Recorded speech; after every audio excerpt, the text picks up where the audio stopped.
Hi అన్న అందరికీ, మీరు చూస్తున్నారు ఉస్మానియన్ యూట్యూబ్ ఛానల్. ఈ వీడియోలో తెలంగాణ సిపి గెట్ 2025కి సంబంధించినటువంటి హాల్ టికెట్ ఎలా డౌన్లోడ్ చేసుకోవాలనేది అయితే మనం చూద్దాం. Let's get in to our video.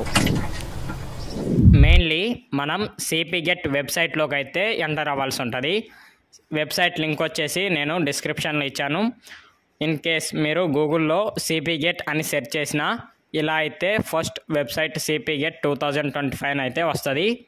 దీన్ని మీరు క్లిక్ చేసిన వెంటనే కొంచెం కిందకి స్క్రోల్ చేస్తే ఉన్నటువంటి ఈ 3 కాలమ్స్లో 3 డివిజన్స్లో మిడిల్లో ఉన్నటువంటి అప్లికేషన్ అనే డివిజన్ని మనం క్లిక్ చేసినట్లయితే చూస్తే ఇక్కడ న్యూ డౌన్లోడ్ హాల్ టికెట్ అనే వెబ్సైట్లో ఉన్నటువంటి ఆప్షన్ అయితే మనకి కనబడుతుంది. ఓకేనా, ఈ ఆప్షన్ని మనం క్లిక్ చేయాలి. ఇలా క్లిక్ చేసినట్లయితే ఇక్కడ మనకి download CP get 2025 hall ticket. ఓకేనా, ఈ CP get hall ticket download చేసుకోవాలంటే మనకి ఏమి డీటెయిల్స్ కావాలనేది అయితే ఇక్కడ ఉంది. రిజిస్ట్రేషన్ నెంబర్, మిడిల్లో మన డేట్ ఆఫ్ బర్త్, అలాగే లాస్ట్లో మన సబ్జెక్ట్ ఏదైతే మనం హాల్ టికెట్ డౌన్లోడ్ చేసుకోవాలనుకుంటున్నామో ఆ పర్టికులర్ సబ్జెక్ట్ గురించి.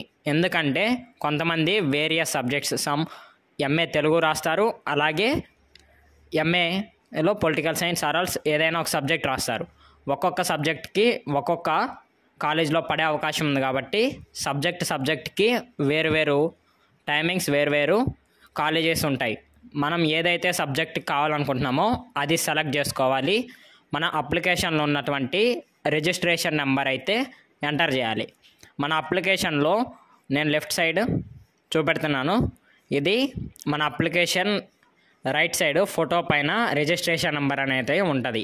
మన డేట్ ఆఫ్ బర్త్, మన సబ్జెక్ట్ ఎంటర్ చేసిన తర్వాత హాల్ టికెట్ కింద గ్రీన్ కలర్లో ఉన్నటువంటి బటన్ నొక్కితే మనకి హాల్ టికెట్ అనేది అయితే వస్తుంది. దీంట్లో మన డీటెయిల్స్, మన పేరు, మన ఫాదర్ నేమ్, మన mother name along with date of birth, ఇటు సైడు మీ యొక్క ఫోటో సిగ్నేచర్. ఇక్కడ మీరు మీ ఫోటో సిగ్నేచర్ కరెక్ట్ వచ్చిందా రాలేదో చెక్ చేసుకోండి. అలాగే మీ కేటగిరీ, మీ జెండర్ ఇవి కరెక్ట్ ఉన్నాయా లేవా ఒకసారి చెక్ చేసుకోవాలి. అలాగే మిడిల్లో హాల్ టికెట్లో మన కాలేజ్ సెంటర్ అనేది అయితే నేను ఇక్కడ మీకు ఇండికేట్ చేస్తున్నాను. ఇక్కడ మీ సెంటర్, అలాట్ అయిన సెంటర్, అలాగే లెఫ్ట్ సైడ్ మనకి ఏ టైంలో ఎగ్జామ్ ఉంటుంది అనేది కూడా ఉంటుంది. ఓకేనా, ఇటు సైడు మనం కాలేజీ యొక్క స్కానర్ ఉంటుంది. మీకు ఇన్ కేస్ ఆ లొకేషన్ న్యూ అయితే ఆ స్కానర్ని స్కాన్ చేసినట్లయితే మీకు గూగుల్ మ్యాప్స్లో మీరున్న లొకేషన్ నుంచి ఆ లొకేషన్ వరకు డైరెక్షన్ కూడా చూపెడుతుంది. మిడిల్లో ఉన్నటువంటి కాలేజ్ నేమ్ అయితే మీకు అలాట్ అయిన సెంటర్ అనమాట. ఈ వీడియోలో మీకైతే ఇన్ఫర్మేషన్ అందింది అనుకుంటున్నాను. అలాగే ఇంకా ఒక సజెషన్ ఏంటంటే, మీకు ఎగ్జామ్ మార్నింగ్ 9:30కి ఉంటే 8:30కి సెంటర్లో ఉండేటట్టు చూసుకోండి. ఎందుకంటే అక్కడికి వెళ్ళిన తర్వాత మన బయోమెట్రిక్ అథెంటికేషన్ ఇవ్వాలి కాబట్టి కొంచెం ప్రాసెస్ టైం పట్టవచ్చు, కొన్నిసార్లు ఇబ్బంది రావచ్చు. ఏదైనా 1 గంట ముందు వెళ్తే మనకి ఇన్ టైంలో ఎగ్జామ్ స్టార్ట్ అయ్యే అవకాశం ఉంటుంది కాబట్టి ఎటువంటి మిస్టేక్ చేయకుండా ఎగ్జామ్ రాస్తారు అని అనుకుంటున్నాను. ఇలాంటి మరిన్ని వీడియోస్ కోసం మన ఛానల్ని సబ్స్క్రైబ్ చేసుకోండి. Don't forget to like the stream and subscribe to the channel. Thank you for watching.